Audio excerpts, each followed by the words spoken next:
Здравейте! В това видео ще обясним какво представлява swap. Swap от английски се превежда като размяна, смяна.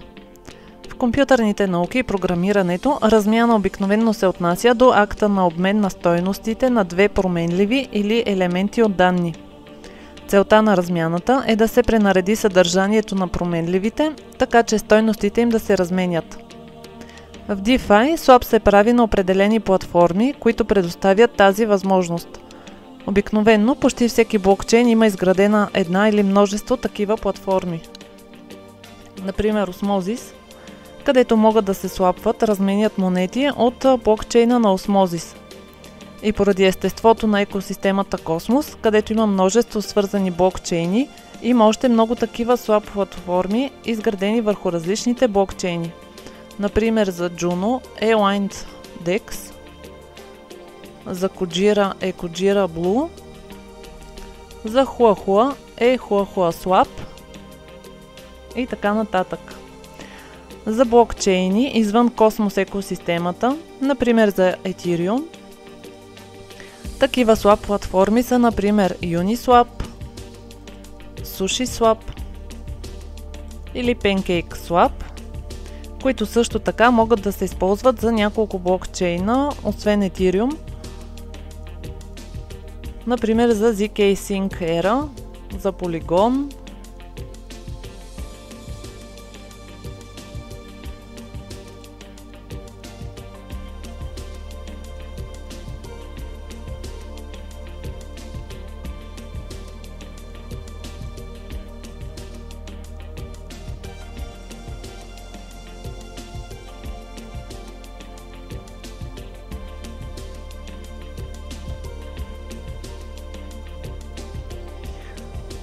SushiSwap, например, ни предлага още блокчейни като Arbitrum, Arbitrum Nova, Moonriver, Optimism и още много други. Най-просто казано, swap е размяна на две монети, като първата се обръща във втората на съответната цена, която предлага съответната платформа. Обикновено тези платформи се стараят да поддържат минимална разлика в разминаването на цените на тези монети от цените им в момента. Но въпреки това има разлика в, например, да продадеш дадена монета на криптоборса и да купиш друга за същата стойност, вместо да я слапнеш на някой DEX.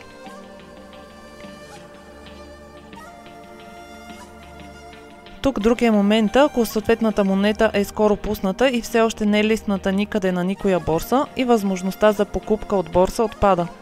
Тогава единствената възможност да се здобием с нея е като се слапне нещо за нея на някой от дексовете.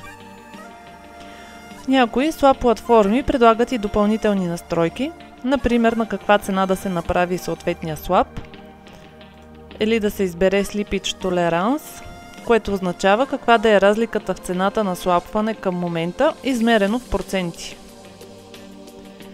Също има възможност сами да въведеме процент.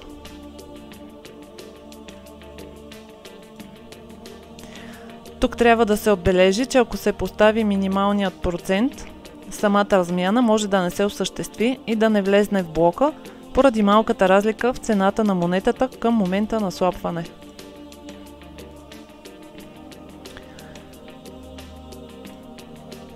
Друга възможност, която ни предлагат, например, Uniswap, е Transaction Deadline.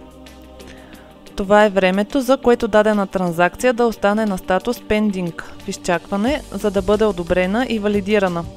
Ако след изтичането на това време транзакцията не е одобрена, то тя се отменя автоматично от съответната платформа. За да направим swap на такива платформи, трябва да се използва съвместим портфейл, като монетата, която ще разменяме, трябва вече да е качена на него.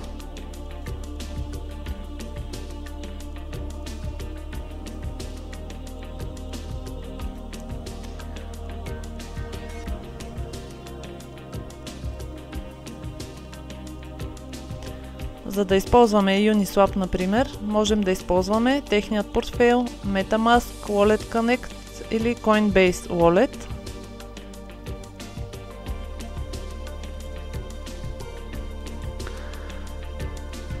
След като изберем какво ще разменяме, в случая осмо за атом, попълваме количеството осмо, което искаме да размениме, а тук отдолу е приблизително стойността в атом. Може да видите повече подробности, като например таксата, която ще бъде платена за тази размяна, очакваното количество, което ще получиме, атом, а тук е минималното количество, което ще получим след слипич толеранса, т.е. след този процент. Когато сме готови,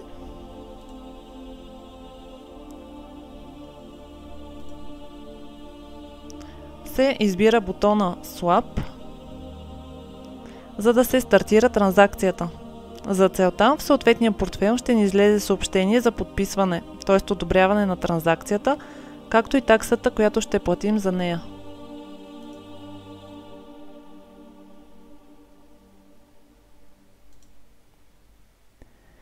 В Kepler има възможност да се избира между три вида такси – ниска, средна и висока, както и в кой токен да се плати.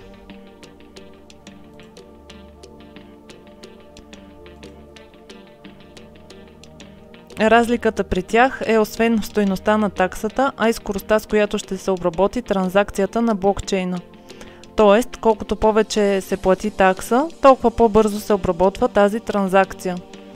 За осмозис, например, е напълно достатъчно да се избере ниска такса, тъй като времето на изпълнение е сравнително бързо. Тук трябва да се отбележи, че в зависимост от използваната платформа и нейния трафик на слапване от всички нейни клиенти в момента на правене на размяната, вероятността да мине на ниска такса е по-малка, затова е добре да се избере по-висока такса в такива натоварени моменти.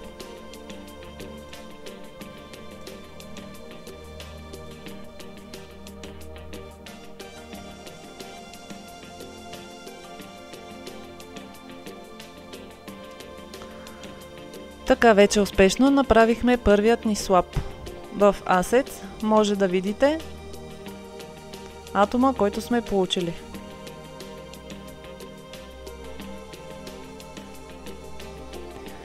Друг пример за различни такси е Ethereum Blockchain, където пак в зависимост от използваната платформа за размяна ще видите разлика в таксата за газ, за размяната на едно и също количество монети, но в различни часове от деня.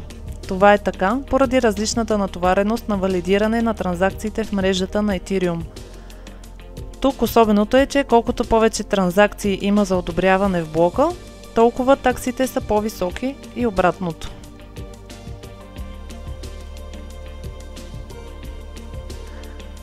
Това беше от нас за днес. Довиждане!